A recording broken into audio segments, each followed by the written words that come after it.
स्वागत है आपका दोस्तों प्रीवियस ईयर क्वेश्चंस की कंटिन्यूएशन सीरीज में। और हमने सीएचएसएस से रिलेटेड जो क्वेश्चंस आपके 2020 में पूछे गए हैं वो ऑलरेडी एक लेक्चर में देख रखा है और अभी हम उसको कंटिन्यू करते हैं। ठीक है, तो यहाँ पे भी हम कुछ सवाल डिस्कस करेंगे आपके साथ। शॉर्ट ट्रिक क्या होती है, बेसिक से कैसे सॉल्व होता है, तो सवालों को कैसे सॉल्व करना होता है, कैसे अप्रोच करना होता है, वो हम यहाँ पे देखेंगे। ठीक है दोस्तों, तो चलते हैं सवाल शुरू कर। तो जो पहला सवाल है आपके पास कुछ ऐसा फिगर दे रखा है और आपसे पूछा है find the number of triangles. तो find the number of triangles कैसे करते हैं, ये ऑलरेडी इसका बेसिक वीडियो हमने बना रखा है जिसका लिंक आपको हमारे डिस्क्रिप्शन में मिल जाएगा। ठीक है, तो जो पहला क्वेश्चन है इसमें नंबर ऑफ ट्राइंगल्स हमें डिटरमाइन करना है। तो जो भी बेसिक हमने सीखा था, पहले हम क्या करेंगे, अपने एलिमेंट्स को तोड़ लेंगे। एलिमेंट्स को तोड़ने के बाद फिर हम उसे जोड़ेंगे और फिर देखेंगे कुछ नया ट्राइंगल बन रहा है क्या। तो पहला एलिमेंट हम ये मान लेते हैं, पहला एलिमेंट हम ये मान लेते हैं। ठीक है, पहला एलिमेंट आपका ये हो गया जो हमने वहां पे ड्रॉ कर दिया, यहाँ पे मैंने दिखा दिया इस पेन से। ठीक है, तो पहला एलिमेंट ये है। तो इसको अगर हम कैलकुलेट करें, इसके अंदर अगर हम नंबर ऑफ ट्राइंगल्स कैलकुलेट करें तो कैसे होगा, 1 2 3 4 5 6 7 और 8। तो कितना हो गया, 8 इंटू 2 16। ये शॉर्ट ट्रिक कैसे आई थी ये हमने ऑलरेडी सीख रखा है। ठीक है, उसको डायरेक्ट हम यहाँ पे अप्लाई कर रहे हैं। ठीक है, तो ये तो इस स्क्वायर के लिए हो गया, जो बड़ा वाला स्क्वायर है उसका हमने कैसे यहाँ पे नंबर ऑफ ट्राइंगल्स निकाला। ठीक है, अब एक और फिगर है, दूसरा एलिमेंट हम ये वाला उठाते हैं। ये वाला जो एलिमेंट है इसको अब हम उठा के देखेंगे कि इसमें नंबर ऑफ ट्राइंगल्स कितने बन रहे हैं। तो ये भी ऐसा ही फिगर बनेगा। इसको भी अगर हम देखें तो ये कैसा फिगर बनेगा, साइज में बस छोटा होगा लेकिन फिगर तो ऑलमोस्ट क्या फिगर जो ये है वैसा ही ये भी बन जाएगा। तो इसमें भी नंबर ऑफ ट्राइंगल्स कितने हो जाएंगे हमारे पास, इसमें भी नंबर ऑफ ट्राइंगल्स कितने हो जाएंगे हमारे पास, 8 इंटू 2 16। अब मेन जो होता है हमारा, जो अगला स्टेप होता है, देखा जाता है कि इन फिगर्स को मतलब ये वाला फिगर्स हो गया और ये वाला फिगर हो गया बाहर वाला, इनको ऐड करके कुछ नया ट्राइंगल बन रहा है क्या। तो इनको जब हम ऐड करेंगे तो कोई भी नया ट्राइंगल हमें बनता हुआ नहीं दिखेगा। तो हमारा आंसर क्या आ जाएगा, 16 + 16 विच इज इक्वल्स टू 32। हमारा आंसर क्या आ जाएगा, 32। ठीक है दोस्तों, स्टेप क्या है, आप एलिमेंट्स को तोड़े, इंडिविजुअली ट्राइंगल कैलकुलेट करें। इंडिविजुअली ट्राइंगल कैलकुलेट करने के बाद एलिमेंट्स को आपस में जोड़ें और ये देखें कि कुछ नया ट्राइंगल बन रहा है या नहीं बन रहा है। नहीं बन रहा है तो जो आपका आंसर आएगा डायरेक्टली ऐड करके आ जाएगा, और अगर कुछ नया ट्राइंगल्स बन रहा होगा तो उसको हम इन दोनों का सम करके कुछ जो नया ट्राइंगल्स बन रहा होगा उनको भी हम ऐड करके देखेंगे कि फाइनल आंसर हमारा क्या आता है। ठीक है, अब अगला क्वेश्चन देखते हैं। अगला जो सवाल है इसमें भी पूछ रखा है आपसे find the number of triangles. तो कुछ ऐसा दे रखा है, तो हमने अपना बेसिक देख रखा था, हम इसको तोड़ेंगे अपने एलिमेंट्स में। ठीक है, तो ये वाले ट्राइंगल को सबसे पहले हमने तोड़ लिया। इसमें कितने नंबर ऑफ ट्राइंगल्स हो जाएंगे, इसको बेस 2 पार्ट्स में डिवाइडेड है।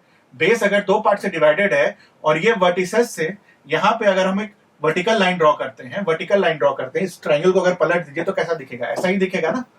तो यहाँ पे इसको नंबर ऑफ ट्राइंगल्स इस केस में कितने होते हैं, जितने पार्ट्स में डिवाइड किया उसको नंबरिंग कर लिया और दोनों को ऐड करके हमने क्या लिख लिया, 3। तो इस एलिमेंट में तो 3 हो गए, इस एलिमेंट में कितने हो गए, 3 हो गए। दूसरा एलिमेंट तोड़ते हैं, ये वाला एलिमेंट देखते हैं, ठीक है, ये वाला एलिमेंट देखते हैं, इसमें कितने ट्राइंगल्स होंगे। तो ये वाला एलिमेंट अगर हम देखें, तो ये भी तो ऐसा ही बन रहा है।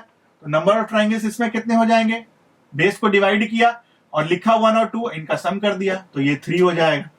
ठीक है, उसके बाद नेक्स्ट एलिमेंट कौन सा बन रहा है, ये वाला एलिमेंट बन रहा है। नेक्स्ट एलिमेंट ये वाला एलिमेंट बन रहा है, तो इसमें नंबर ऑफ ट्राइंगल्स कितने हो जाएंगे, इनको लिख लिया, ये भी उसी तरह बन रहा है, तो इसमें नंबर ऑफ ट्राइंगल्स कितने हो जाएंगे, 3 हो जाएंगे। तो इतना तो हमने पोस्टमार्टम कर दिया। टोटल हमारे पास कितने ट्राइंगल्स आ चुके हैं, 3 + 3 + 3 + 3। तो टोटल कितने हो गए हमारे पास, 3 + 3 + 3 9। ठीक है, तो अभी तक 9 तो हो चुके हैं। अब कुछ और ट्राइंगल्स बन रहा है क्या, वो भी हम देखते हैं। तो एक ट्राइंगल ये वाला हमने मिस कर दिया है, मतलब +1 और आ जाएगा। इसके अलावा अब हमारा नेक्स्ट स्टेप क्या होगा, इन सभी फिगर्स को ऐड करके देखना है कि कुछ नया ट्राइंगल बन रहा है क्या। तो इन सभी फिगर्स को जब हम ऐड करेंगे तो हमें एक ये वाला ट्राइंगल मिल रहा है, एक कौन सा ट्राइंगल मिल रहा है, एक बड़ा वाला ट्राइंगल, तो +1 और हो जाएगा। तो हमारा आंसर क्या आ जाएगा, 11। So there are 11 number of triangles in this given figure। तो कितने सिंप्लीफाइड वे में हम इसको सॉल्व कर सकते हैं, यहां हमने देख लिया। एक चीज और हो सकती है जो आपको 4 ऑप्शंस दे रखे होते हैं यहाँ पे, आप उससे भी ऑप्शन एलिमिनेट करके अपना आंसर ला सकते हो कि बेसिक मिनिमम 9 तो हमने कैलकुलेट कर लिया, तो उससे कम नंबर तो होगा ही नहीं, ठीक है, उससे कम नंबर होगा नहीं, तो उस ऑप्शंस को हम लोग काट देंगे और जो बाकी बचे ऑप्शन है फिर हम एनालाइज करेंगे। ठीक है दोस्तों, अब चलते हैं अगले क्वेश्चन की तरफ। अगला जो सवाल है आपसे पूछ रखा है फाइंड द मिरर इमेज, इसका मिरर इमेज बनाना है। तो मिरर इमेज के चैप्टर में हमने ऑलरेडी देख रखा है कि एक गिवन फिगर का मिरर इमेज कैसे बनाया जाता है। तो सबसे पहले देखा जाता है कि मिरर का डायरेक्शन क्या है, मिरर का डायरेक्शन क्या है। अगर मिरर इधर दे रखा होता तो मिरर इमेज कुछ और बन जाता। तो सबसे पहले हम लोग मिरर का डायरेक्शन देखते हैं, उसके बाद शॉर्ट ट्रिक यूज करते हैं। क्या शॉर्ट ट्रिक यूज करते हैं? इन्वर्जन यूज करते हैं। इन्वर्जन लेफ्ट का राइट और राइट का लेफ्ट कर देंगे। ठीक है, तो अगर ऐसा कुछ फिगर दे रखा है तो इसका मिरर इमेज कैसा बन जाएगा? ऐसा बन जाएगा। और ये फिगर अगर दे रखा है तो इसका मिरर इमेज ऐसा बन जाएगा। ठीक है, इस एलिमेंट का मिरर इमेज क्या बनेगा? ऐसा बनेगा। इस एलिमेंट का मिरर इमेज कैसा बनेगा? ऐसा बनेगा। और इस एलिमेंट का मिरर इमेज कैसा बनेगा? ऐसा बनेगा। ठीक है, तो ये तो हो गया इस एलिमेंट का मिरर इमेज। इसका मिरर इमेज कैसा बनेगा? ऐसा बनेगा। ठीक है, इसका मिरर इमेज कैसा बनेगा? ये सामने में जो इस टाइप का एलिमेंट दे रखा है, इसका मिरर इमेज कुछ ऐसा बन जाएगा। और इसका मिरर इमेज कैसा बन जाएगा? इसका मिरर इमेज ऐसा बन जाएगा। ठीक है, तो इस एलिमेंट का जो मिरर इमेज आएगा, इस एलिमेंट का जो मिरर इमेज आएगा वो ये आ जाएगा दोस्तों। ठीक है, तो हमने देखा कितनी आसानी से हम अपना आंसर निकाल सकते हैं। इसको भी अगर हम ऑप्शन से देखें, जब ऑप्शन आपको दे रखा होता है, जो कि ये मेमोरी बेस्ड क्वेश्चन है तो ऑप्शन हम यहाँ पे लिखे नहीं है, तो ऑप्शन में दे रखा है ना, उसको एलिमिनेट हम कैसे कर सकते हैं। देखिए, अब ये जो फिगर दे रखा है आपको, इसका जनरल टेंडेंसी क्या है? कुछ इस टाइप का है, कुछ इस टाइप का जनरल टेंडेंसी है। जनरल टेंडेंसी मतलब पूरे फिगर का जो स्लैंटिंग है कुछ इस टाइप का है। तो इसको ऑप्शन से आप कैसे सॉल्व कीजिएगा? तो जो भी ऑप्शंस में आपको जनरल टेंडेंसी दे रखी होगी ना, जो भी ऑप्शन में आपको दे रखा होगा उसमें हम जनरल टेंडेंसी का मिरर इमेज देख लेंगे। तो कुछ ऐसा, तो आपका जो एलिमेंट्स आना चाहिए ना, कुछ इस टाइप से अलाइन आने चाहिए एलिमेंट्स। ठीक है, जो भी ऑप्शन में एलिमेंट्स इस टाइप से अलाइन होंगे, इस टाइप से अलाइन होंगे, इस टाइप से अलाइन होंगे, वो आपका आंसर नहीं होगा दोस्तों। ठीक है, इसको ऑलरेडी डिटेल में हमने मिरर इमेज में डिस्कस कर रखा है दोस्तों कि कैसे हम लोग जनरल टेंडेंसी देख के अपना आंसर एक बार में चुटकियों में ला सकते हैं। ठीक है, अब अगला क्वेश्चन देखते हैं। अगला क्वेश्चन देख रखा है फाइंड द मिसिंग नंबर। यहाँ पे क्या नंबर आएगा वो आपको बताना है। ठीक है, तो क्या दे रखा है यहाँ पे? 120। ठीक है, ये 120 है, ये 340 है, ये 2184 है। तो थोड़ा सा डिफिकल्ट सवाल है, इसको कैसे हम एनालाइज कर सकते हैं? तो जब भी दे रखा होता है तो हम कुछ स्क्वायर, क्यूब्स या फिर मल्टीप्लीकेशन, डिवीजन, ये सब करने का कुछ सोचते हैं। तो अगर मल्टीप्लीकेशन करें, 5 5 25, तो 25 इंटू 4, 25 इंटू 4 कितना आता है? 100 आता है। 25 इंटू 5 कितना आता है? 125 आता है। तो ठीक है, मतलब 5 क्यूब के अराउंड इसका आंसर आना चाहिए था। अगर मान लीजिए कोई पैटर्न ले, 5 इंटू 5 इंटू 5 माइनस कितना हो जाएगा? 5 5 5 125 माइनस 5, तो क्या आ जाएगा? 20। तो यही पैटर्न यहाँ पे भी फॉलो होना चाहिए, यही पैटर्न यहाँ पे भी फॉलो होना चाहिए। मतलब 7 इंटू 3 इंटू, जैसे यहाँ पे जो 5 आ गया, इन दोनों नंबर को आपस में मल्टीप्लाई किया और उस नंबर को 5 से मल्टीप्लाई किया, तो इसको 5 से मल्टीप्लाई कर देना था। तो हमारा आंसर क्या आ जाता? 7 3 21 एंड 21 5 105। तो 105 तो यहाँ दे नहीं रखा है, मतलब ये लॉजिक गलत हो जाएगा, मतलब ये लॉजिक तो है नहीं। तो हमें कुछ और सोचना होगा। ठीक है, तो कुछ क्यूब और स्क्वायर के बारे में सोचते हैं, कुछ क्यूब और स्क्वायर के बारे में हम लोग यहाँ पे सोचते हैं। तो 120 को और हम क्या लिख सकते हैं? 5 क्यूब माइनस 5, 125 माइनस 5 इज 120। 340 को कैसे लिख सकते हैं? 7 क्यूब माइनस 3, 7 क्यूब कितना होता है? 343, उसमें से 3 घटा देंगे तो 340 आ जाएगा। 2184 को कैसे लिख सकते हैं? 13 cube minus this element is equals to 2184. 13 cube minus this element is equals to 2184. जब यहाँ पे आप कैलकुलेट करोगे, यहाँ पे जब आप कैलकुलेट करोगे तो 13 क्यूब क्या होता है? 2197। 13 क्यूब क्या होता है? 2197 minus x is equals to 2184। तो x की वैल्यू क्या आ जाएगी? x क्या था? ये क्वेश्चन मार्क था। x की वैल्यू क्या आ जाएगी? 13 आ जाएगी। तो हमने पैटर्न क्या फॉलो किया? This cube minus this number, this cube minus this number, और यहाँ पे भी क्या होगा? This cube minus this number is equals to this one, this cube minus this number is equals to this one, and this cube minus this is equals to this one. तो ये थोड़ा difficult सवाल था, लेकिन आप अगर practice करते हो तो ये सब आपके दिमाग में आ जाती है। तो पहले मैंने मल्टीप्लीकेशन से दिखाया कि कुछ हो नहीं रहा था, फिर मैंने स्क्वायर और क्यूब करके देखा कि क्यूब में ये नंबर्स फिट हो जा रहे थे, तो अपना आंसर इस मेथड से आ गया। ठीक है दोस्तों, अब अगला क्वेश्चन देखते हैं। अगला जो सवाल है आपसे पूछ रखा है find the odd one out. तो यहां पे आप जितने भी नंबर्स देखो, 226 आपको क्या ध्यान आता है? 226 आपको क्या ध्यान आता है? 225 एक्स स्क्वायर। 257 से क्या ध्यान आता है? 256 एक्स स्क्वायर। 290 से क्या ध्यान आता है? 289 एक्स स्क्वायर है। 289 किसका स्क्वायर है? 17 का। 256 किसका स्क्वायर है? 16 का। 225 किसका स्क्वायर है? 15 का। तो और ये क्या है? ये तो डायरेक्टली 14 का स्क्वायर दे रखा है, 196। 14 का स्क्वायर डायरेक्टली 196 दे रखा है। बाकी सारे नंबर्स क्या है? Square plus 1। और ये क्या है? सिर्फ स्क्वायर है। तो ऑड वन क्या आउट कौन सा हो जाएगा? ये हमारा आंसर हो जाएगा। तो ये हम कैसे देखें? जितने भी क्वेश्चन हम प्रैक्टिस करते हैं उसके हिसाब से हमारे इमेजिनेशन में आ जाती है कि उसके अराउंड कोई स्क्वायर क्यूब है क्या, तो उसके हिसाब से हमने इस नंबर को एनालाइज कर दिया। बाकी भी बहुत सारे क्वेश्चंस ऐसे होते हैं जहां पे ऑड वन आउट में कुछ कभी प्राइम नंबर्स होते हैं, कुछ प्राइम नंबर्स होते हैं, कुछ नॉन प्राइम नंबर्स होते हैं, तो उसके हिसाब से हम ऑड वन आउट कर लेते हैं। कभी स्क्वायर्स होते हैं, कभी क्यूब्स होते हैं। ठीक है, तो इस हिसाब से आपको क्वेश्चन वाइज क्वेश्चन देखना होगा कि ऑड एंड वाइट में, ऑड वन आउट में कौन सा लॉजिक लग रहा है। ठीक है दोस्तों, अब चलते हैं अगले क्वेश्चन की तरफ।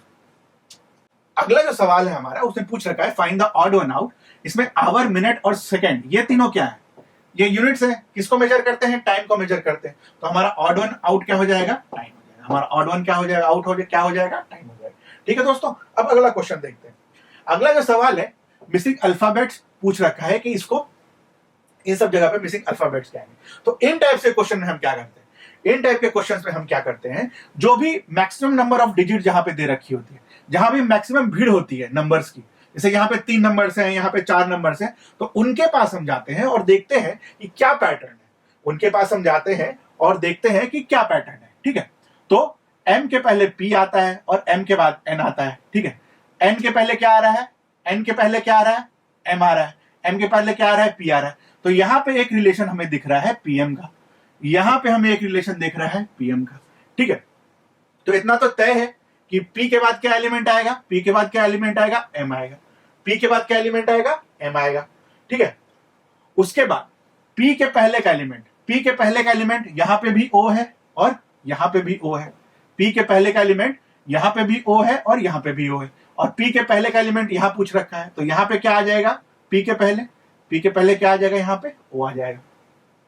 p के पहले यहां पे क्या आ जाएगा? o आ जाएगा। ठीक है, यहां भी p के पहले क्या आ जाएगा? p के पहले दो जगह पे एलिमेंट और आता, तो यहां पे भी p के पहले क्या आ जाएगा? o आ जाएगा। ठीक है, तो अगर हम ये देखें, इस जगह पे o के पहले क्या आ गया था? n। यहां पे o के पहले क्या है? n। तो यहां पे o के पहले क्या आ जाएगा? n। और यहां पे o के पहले क्या आ जाएगा? तो हमारा आंसर क्या बन जाएगा? और इसको अगर दूसरे लॉजिक से भरने के बाद जब हम नंबर देखें तो MNOP, MNOP, MNOP और MNOP। ठीक है, तो इस टाइप से दोनों वेज में हमने इसको वेरीफाई भी कर लिया। तो करना क्या है इस टाइप के क्वेश्चंस में? जहां पे भी भीड़ इकट्ठा होगी उनको सबसे पहले एनालाइज करना है कि उसके आगे पीछे कौन सा नंबर दे रखा है। यहां पे हमने क्या किया? PM यहां पे भी था, PM यहां पे भी था, तो जहां भी P के पहले जो पॉइंट था, M के पहले जो पॉइंट था, उसको हमने एनालाइज कर लिया। ठीक है, कि P और M का जो रिलेशन दे रखा है, कहीं पे और वो रिलेशन बैठ सकता है क्या? तो इस टाइप से हम इन क्वेश्चंस को एनालाइज करते हैं। ठीक उसी तरह ये भी क्वेश्चन हम सॉल्व करेंगे, सेम लॉजिक से हम ये भी क्वेश्चन सॉल्व करेंगे और मैक्सिमम क्वेश्चन जो होते हैं आपके वो इसी लॉजिक पे सॉल्व करेंगे। तो सबसे पहले देखते हैं सबसे ज्यादा भीड़ कहां पे है? DMUP, DMUP। ठीक है, अब ये देखिए DMU यहां पे भी है और DMU यहां पे भी है, मतलब DM और U एक साथ आते हैं। DM और U एक साथ आते हैं, तो यहां पे क्या आ जाएगा? DMU अगर एक साथ आ रहे हैं, यहां पे U ऑलरेडी आ चुका है, तो इसके पहले क्या आ जाएगा? D और M। यहां पे D और M आ जाएगा। ठीक है, D और M यहां पे आ गया। D और M के पहले अगर यहां पे D और M आ गया, तो DM के पहले यहां पे क्या आ रहा है? P आ रहा है। DM के पहले अगर यहां पे P आ रहा है, तो सारे जगह DM के पहले P आना चाहिए, सारे जगह DM के पहले P आना चाहिए। तो D और M के पहले यहां पे क्या आ जाएगा? P। D और M के पहले यहां पे क्या आ जाएगा? P। और यहां पे P के बाद नेक्स्ट लेटर क्या है? D। P के बाद नेक्स्ट लेटर क्या है? D। तो यहां पे क्या आ जाएगा? D। तो इस टाइप से हमने क्या किया, पहले झुंड में देखा कि क्या पैटर्न फॉलो हो रहा है, उस झुंड को दूसरे झुंड से पहले हमने मैच करा कि भाई हाँ DMU है, DMU है। तो और उसके बाद हमने U का एलिमेंट खोजा, या फिर यहां पर अगर मान लीजिए D दे रखा होता तो D के बाद वाला एलिमेंट हम M और U भरते। तो हमने झुंड को देखा, जून को दूसरे जून से वेरीफाई किया कि हाँ भाई डीएमयू है, डीएमयू है, डीएमयू साथ में आएंगे, और उसके हिसाब से हमने अपना एनालिसिस किया। ठीक है, उसके हिसाब से हमने अपना सारा एनालिसिस किया। तो ये आपका आंसर आ जाएगा पी, पी, डी, एम और डी। ठीक है, इसका आंसर क्या हो जाएगा? पी, पी, डी, एम और डी। ठीक है, चलते हैं अगले क्वेश्चन की तरफ। तो अगला सवाल है हमारा, दे रखा है boxing is related to ring. Boxing कहां होती है? रिंग में होती है। तो in the same way they are asking racing is related to what, मतलब रेसिंग कहां पे होती है?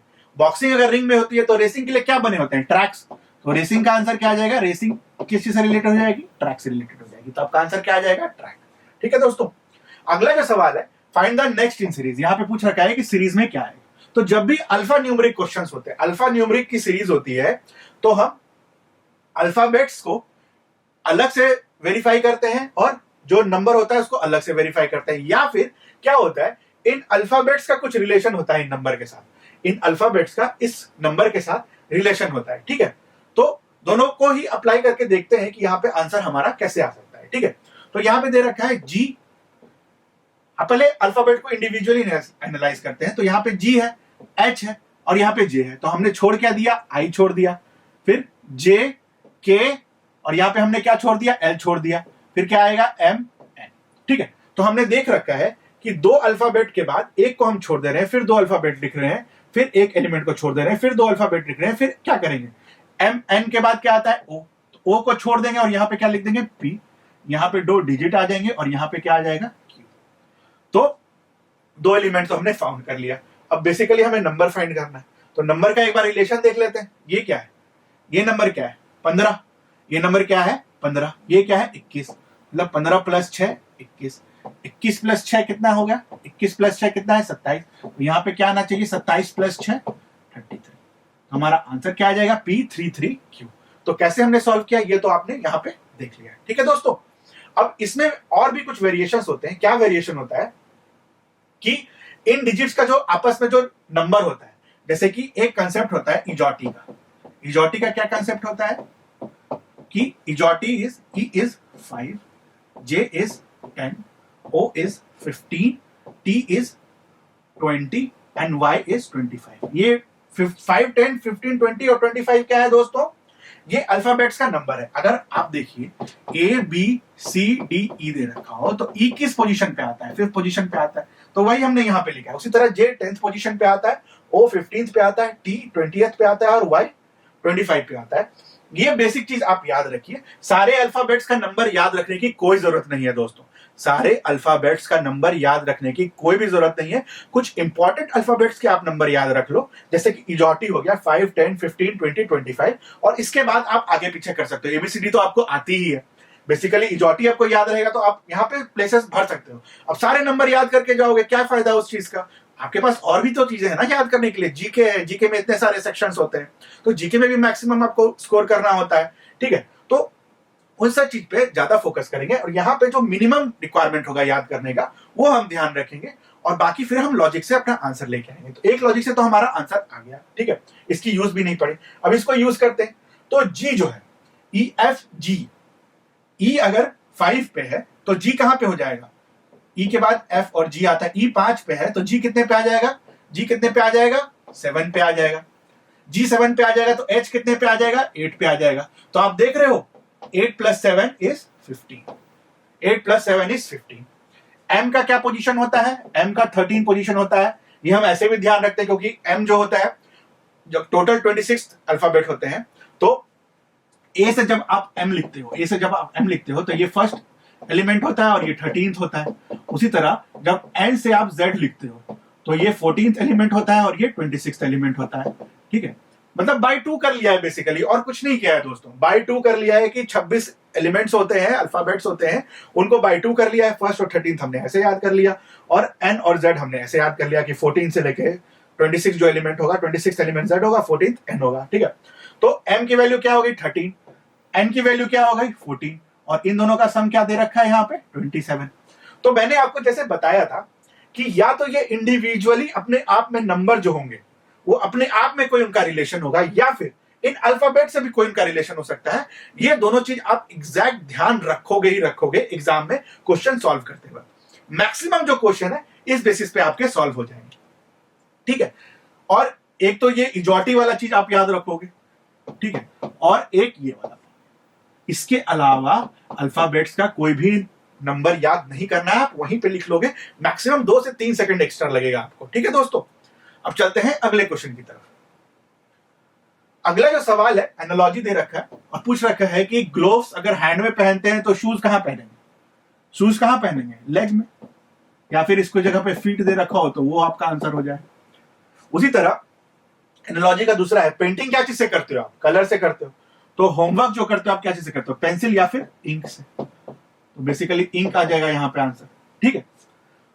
तो ये आपका हो गया एनालॉजी वाला। एनालॉजी में हम देखते क्या है, इन दोनों वर्ड्स के बीच का रिलेशन जो होगा, इन दोनों वर्ड्स के बीच का जो रिलेशन होगा वही इन दोनों के बीच का रिलेशन होगा, ठीक है।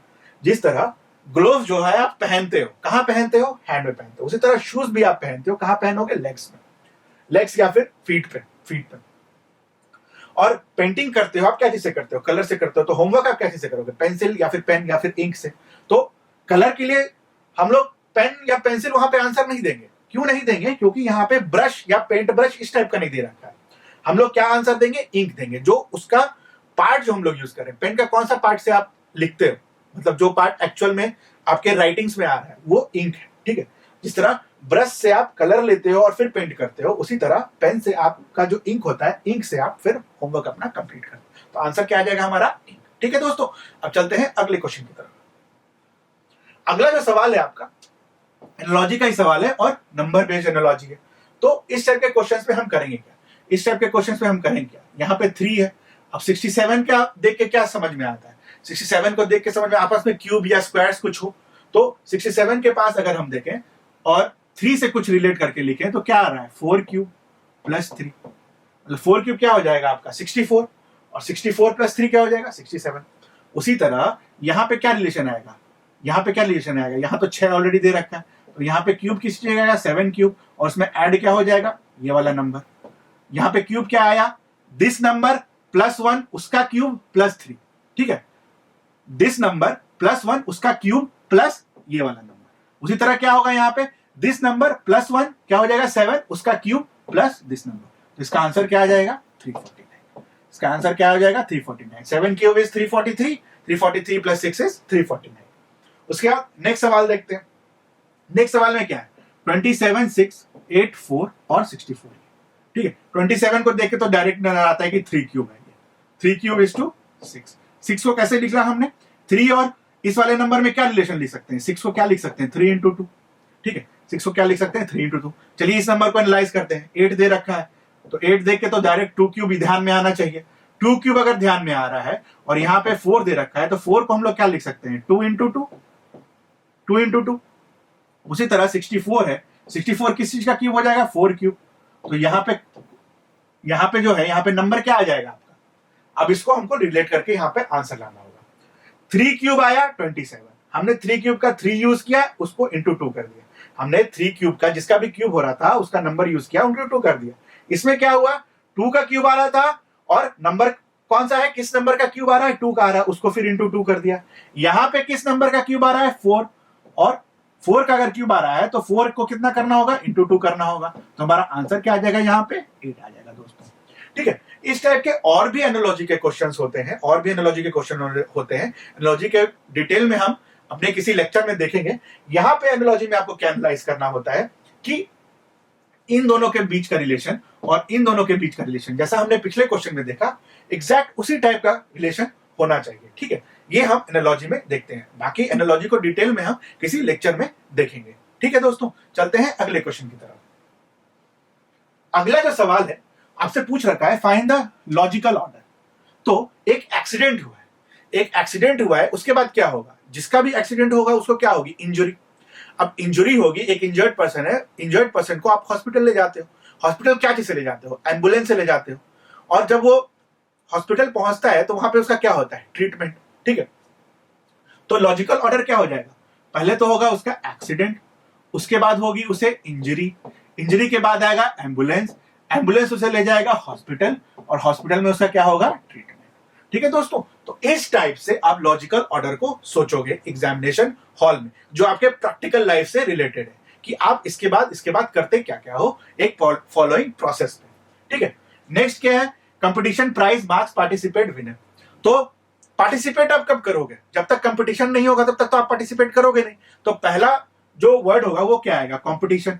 कंपटीशन होगा, उसमें आप पार्टिसिपेट करोगे। अब जब आप किसी कंपटीशन में पार्टिसिपेट करते हो तो कुछ मार्क्स आएंगे, कुछ स्कोर आएंगे, तो नेक्स्ट एलिमेंट क्या आ जाएगा, मार्क्स आ जाएगा। मार्क्स के बेसिस पे विनर डिसाइड होगा। मार्क्स के बेसिस पे क्या डिसाइड होगा, विनर डिसाइड होगा। और विनर को क्या मिलेगा, विनर को फाइनली क्या मिलेगा, प्राइज।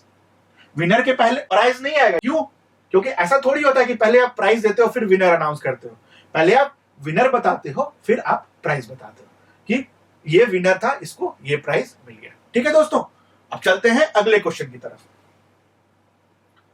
अगला जो सवाल है, एक लॉजिकल वेन डायग्राम आपको बनाना है और आपको एलिमेंट्स दे रखा है, मेल, फादर, इन्फेंट। ठीक है, तो इसको बनाने का जो तरीका है हमने ऑलरेडी वेन डायग्राम वाले चैप्टर में डिटेल में एक्सप्लेन कर रखा है। यहां पे हम ट्रिक यूज करते हैं और अपना आंसर लेके आते हैं। तो मेल और फादर, मेल और फादर में मेल से फादर की तरफ अगर हम रीड करें, क्या ऑल मेल्स आर फादर, नहीं, सम मेल्स आर फादर। तो रिलेशनशिप किस चीज का है, सम का है। और जब हम फादर से मेल की तरफ रिलेशन देखें तो क्या ऑल फादर्स आर मेल, जी हाँ, जितने भी फादर्स होंगे वो मेल होंगे, जितने भी फादर्स होंगे वो मेल होंगे। तो हमने देखा था वेन डायग्राम के चैप्टर में कि किसी भी डायरेक्शन से अगर ऑल का रिलेशनशिप आ जाता है तो उस रिलेशनशिप को हम क्या बोलेंगे, ऑल का रिलेशनशिप है। तो पहला रिलेशन क्या आ गया हमारे पास, ऑल का रिलेशन आ गया। अब फादर और इन्फेंट के बीच में देखते हैं, फादर और इन्फेंट के बीच में देखते हैं, क्या और फादर्स इन्फेंट हो सकते हैं, नहीं। क्या इन्फेंट फादर हो सकते हैं, नहीं। मतलब फादर और इन्फेंट के बीच में क्या चीज का रिलेशनशिप है, नो का रिलेशनशिप है।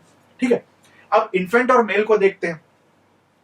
मेल और इन्फेंट को अगर देखें, मेल और इन्फेंट को अगर हम देखें, मेल और इन्फेंट को देखें तो आर ऑल मेल्स इन्फेंट, नहीं, सम मेल्स आर इन्फेंट।